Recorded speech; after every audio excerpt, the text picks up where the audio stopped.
आसमानों को छूता हुआ ट्रायंगुलर शेप का ये स्ट्रक्चर देखने में तो बहुत ही आलीशान और खूबसूरत लग रहा है, लेकिन जब आपको इस बिल्डिंग की दुख भरी कहानी पता चलेगी तो यकीनन आप भी इस पर यकीन नहीं करेंगे। 1080 फीट ऊंची अपने इर्द गिर्द मौजूद दूसरी बिल्डिंग से 10 गुना लंबी ये बिल्डिंग देखने में किसी पिरामिड जैसी लगती है, लेकिन असल में ये एक होटल है जो पेरिस के आईफल टावर से भी ऊंचा है। एरिया के हिसाब से इस होटल में 39 लाख स्क्वायर फीट की जगह और 3000 कमरे मौजूद हैं, जिसकी वजह से ये होटल दुनिया के किसी भी जाने माने 5 स्टार होटल के साथ मुकाबला कर सकता है। दुबई के बुर्ज खलीफा की तरह रात के वक्त इस होटल की दीवारों पर लाइट शोज और फायरवर्क्स भी होते हैं, जो पूरे शहर की फिजा में रंगीन रोशनियों की वजह बनते हैं। पर हैरत की बात ये नहीं है कि ये होटल कितना खूबसूरत है या इसके अंदर क्या क्या लग्जरी फैसिलिटीज मौजूद हैं, बल्कि असल हैरानगी की बात तो ये है कि इस आलीशान होटल में आज तक एक भी गेस्ट दाखिल नहीं हुआ। पिछले 30 सालों से ये होटल बिल्कुल अकेला तन तनहा खड़ा है, लेकिन सवाल है कि आखिर क्यों इस आलीशान होटल में आज तक एक भी गेस्ट नहीं जा पाया। 5,500 करोड़ रुपए खर्च करके बनाया जाने वाला ये बदनसीब होटल आखिर दुनिया के किस कोने में मौजूद है। इस शानदार होटल को देखते ही पहली नजर में ऐसा मालूम होता है कि ये अमेरिका, कनाडा या फिर किसी डेवलप्ड कंट्री के शहर में बना हुआ है, लेकिन आपको ये जानकर हैरत होगी कि ये 105 मंजिला बिल्डिंग रूगोंग होटल के नाम से जानी जाती है, जो नॉर्थ कोरिया के कैपिटल प्योंगयांग में पिछले 30 सालों से बिल्कुल खाली खड़ी है।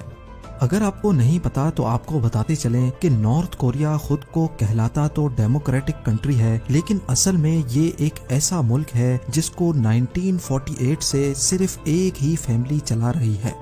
किम फैमिली की 3 नस्लें पिछले 74 सालों से नॉर्थ कोरिया पर जबरदस्ती राज कर रही हैं। नॉर्थ कोरिया शायद दुनिया का वाहिद मुल्क है जहां हर साल इलेक्शंस तो होते हैं, लेकिन कैंडिडेट सिर्फ एक ही खड़ा होता है और वो कैंडिडेट नॉर्थ कोरिया का सुप्रीम लीडर यानी किम फैमिली का मेंबर ही चूज करता है। अपने सख्त कानूनों की वजह से नॉर्थ कोरिया अपने खिलाफ कई दुश्मन बना चुका है और शायद इसी वजह से ना ही इनके दूसरी कंट्रीज के साथ ट्रेड रिलेशंस हैं और ना ही यहाँ टूरिस्ट आना पसंद करते हैं। हर साल पूरे नॉर्थ कोरिया में 3 लाख विजिटर्स जाते हैं। देखने में तो ये फिगर काफी ज्यादा लगता है, लेकिन इसके पड़ोसी मुल्क यानी साउथ कोरिया के सालाना 175 लाख विजिटर्स के मुकाबले में ये ना होने के बराबर ही है। अब आपके जहन में ये सवाल आ रहा होगा कि अगर नॉर्थ कोरिया में इतनी सख्ती है और यहाँ विजिटर्स भी इतने कम जाते हैं, तो आखिर इनको 3000 कमरों वाले इस आलीशान होटल की जरूरत ही क्यों पड़ी। असल में ये बात है 1986 की, जब यूनाइटेड स्टेट्स और सोवियत यूनियन के दरमियान कोल्ड वॉर चल रही थी। इस जंग में नॉर्थ कोरिया सोवियत यूनियन की तरफदारी कर रहा था, जबकि इसका पड़ोसी मुल्क यानी साउथ कोरिया अमेरिका की तरफ था। क्योंकि ये एक कोल्ड वॉर थी, इसी वजह से इस जंग में हथियारों का नहीं बल्कि अपनी ताकत दिखाने का मुजाहिरा करना था। नॉर्थ और साउथ कोरिया दोनों ही एक दूसरे के दुश्मन थे और हर चीज में एक दूसरे से आगे बढ़ने की कोशिश करते थे। 1986 में एक साउथ कोरियन फर्म ने सिंगापुर में दुनिया का सबसे ऊंचा होटल बनाया था, जो आज स्टैमफोर्ड होटल के नाम से जाना जाता है। इसके अलावा साउथ कोरिया में 1988 ओलंपिक्स होस्ट करने की तैयारियां भी जोरों शोरों से चल रही थी। दुनिया का उस वक्त का सबसे ऊंचा होटल और 1988 ओलंपिक्स की वजह से साउथ कोरिया का पूरी दुनिया में बोलबाला था, लेकिन ये बात नॉर्थ कोरिया को किसी भी सूरत हजम नहीं हो रही थी। नॉर्थ कोरिया ने टसल में आकर अपने पास भी एक फेस्टिवल कराने का फैसला किया, जो कि असल में ओलंपिक्स का कॉपीड वर्जन था।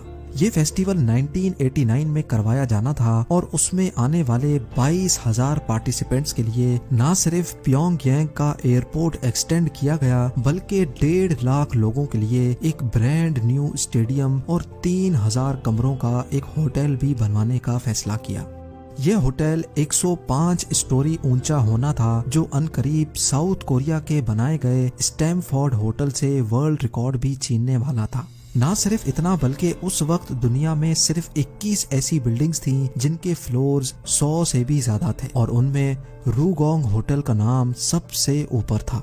असल में आकर नॉर्थ कोरिया ने इतने बड़े बड़े हवाई फायर तो कर दिए थे, लेकिन इतना ऊंचा होटल बनाने का ख्वाब उनके गले में आ चुका था। इतनी ऊंची बिल्डिंग बनाने के लिए बेशुमार स्टील की जरूरत थी, लेकिन स्टील नॉर्थ कोरिया के पास मौजूद नहीं था। इसी वजह से उन्होंने फैसला किया कि ये बिल्डिंग सिर्फ कंक्रीट से बनाई जाएगी। क्योंकि ये बिल्डिंग सिर्फ कंक्रीट से बनाई जानी थी, इसी वजह से इसको कोन शेप दी गई और हर साइड को 75 डिग्रीज झुका हुआ रखा। इस होटल के टॉप पर वर्ल्ड क्लास रिवॉल्विंग रेस्टोरेंट और दुनिया की सबसे ऊंची ऑब्जर्वेशन डेक बनाई जानी थी। इस होटल में जो मॉडर्न फैसिलिटीज रखने का प्लान किया गया था, अगर नॉर्थ कोरिया ये बनाने में कामयाब हो गया तो ना सिर्फ साउथ कोरिया बल्कि वो पूरी दुनिया में अपनी काबिलियत साबित कर देता।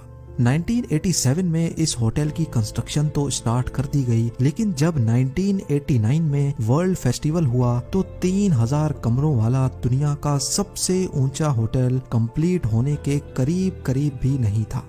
इज्जत बचाने के लिए नॉर्थ कोरिया ने ऐलान किया कि टेक्निकल मसलों की वजह से कंस्ट्रक्शन स्लो हो रही है, लेकिन नॉर्थ कोरिया ने हार ना मानी और होटल ओपनिंग की एक नई डेट अनाउंस की। अब होटल की नई ओपनिंग डेट नॉर्थ कोरिया के सुप्रीम लीडर किम इल संग की 80th बर्थडे सेलिब्रेट करने के मौके पर रखी गई और वो थी 1992 में। कंस्ट्रक्शन का काम एक बार फिर से जोरों शोरों से स्टार्ट कर दिया गया, लेकिन किस्मत किसी भी तरह से नॉर्थ कोरिया का साथ नहीं दे रही थी। नॉर्थ कोरिया जो कोल्ड वॉर में सोवियत यूनियन का साथ दे रहा था, 1991 में सोवियत यूनियन टूट गया और नॉर्थ कोरिया की इकोनॉमी बुरी तरह से क्रैश हो गई। अब ना ही इनके पास किसी की सपोर्ट बाकी बची थी और ना ही इनके पास इतने पैसे थे कि वो इस बिल्डिंग की कंस्ट्रक्शन कंटिन्यू रख सके। लिहाजा स्ट्रक्चर को अधूरा ही छोड़ना पड़ गया और होटल की लॉन्च का ख्वाब जो नॉर्थ कोरिया ने देखा था, एक बार फिर से बीच में ही लटक गया। होटल की लॉन्च का जो वादा किया गया था वो अब दूसरी बार भी टूट गया था और दुनिया भर में नॉर्थ कोरिया का मजाक बनाया जाने लगा। अगले 16 सालों तक ये स्ट्रक्चर ऐसे ही खड़ा रहा, जो नॉर्थ कोरियन कैपिटल का व्यू अच्छा करने के बजाय उसको खराब कर रहा था, क्योंकि ना ही इस पर पेंट किया गया था और ना ही विंडो पैनल्स लगाए गए थे। एक पॉइंट पर इस पूरे स्ट्रक्चर को गिराने का फैसला भी किया गया, लेकिन इससे पूरी दुनिया में ये मैसेज जाता कि नॉर्थ कोरिया के पास एक बिल्डिंग बनाने की काबिलियत भी नहीं है। तो इसी वजह से इनके पास इस रूखे स्ट्रक्चर को ऐसे ही छोड़ने के अलावा कोई ऑप्शन नहीं था। कई सालों के बाद 2008 में एक इजिप्शियन कंस्ट्रक्शन कंपनी के साथ डील की गई, जिसमें वो अपने पैसों से होटल को कंप्लीट भी करेंगे और उसको चलाएंगे भी। नॉर्थ कोरिया का सुप्रीम लीडर किम इल संग तो अब मर चुका था, लेकिन एक बार फिर से होटल की ओपनिंग सुप्रीम लीडर की 100th बर्थडे के मौके पर 2012 में रखी गई। इजिप्शियन कंपनी ने सबसे पहले होटल पर खूबसूरत विंडो पैनल्स लगाए ताकि ये कैपिटल सिटी की खूबसूरती खराब ना करे, लेकिन जब होटल के इंटीरियर डेकोरेशन का टाइम आया तो एक और मुसीबत गले आ गई। 2011 में नए लीडर किम जोंग उन ने नॉर्थ कोरिया का कंट्रोल संभाल लिया था और उन्होंने आते साथ ही कुछ ऐसे फैसले किए जिसकी वजह से अमेरिका ने नॉर्थ कोरिया में लग्जरी आइटम्स इंपोर्ट करने की पाबंदी लगा दी थी। होटल का इंटीरियर जिसमें लगने ही तमाम लग्जरी आइटम्स थे, वो अब नॉर्थ कोरिया इंपोर्ट नहीं कर पा रहा था। होटल की नई ओपनिंग डेट पर लॉन्च तो दूर की बात, ये अंदर से देखने लायक भी नहीं था और एक बार फिर से नॉर्थ कोरिया बुरी तरह से फेल हो चुका था। कई साल पहले जिद में आकर दुनिया का सबसे ऊंचा होटल बनाने का जो हवाई फायर नॉर्थ कोरिया ने किया था, वो अब इनके गले पड़ गया है। दुनिया का सबसे ऊंचा होटल तो दूर की बात, अब इस होटल को एक नए वर्ल्ड रिकॉर्ड से नवाजा गया है। जी हाँ, Guinness book of world record के मुताबिक ये दुनिया की सबसे बड़ी बिल्डिंग है जो बिल्कुल खाली पड़ी हुई है। आज भी इस होटल पे रात के वक्त लाइट शोज और फायरवर्क्स होते हैं, लेकिन अंदर से ये बिल्कुल वीरान भूत बंगले का मंजर पेश करती है। उम्मीद है जेम टीवी की ये वीडियो भी आप लोग भरपूर लाइक और शेयर करेंगे। आप लोगों के प्यार भरे कमेंट्स का बेहद शुक्रिया। मिलते हैं अगली शानदार वीडियो में।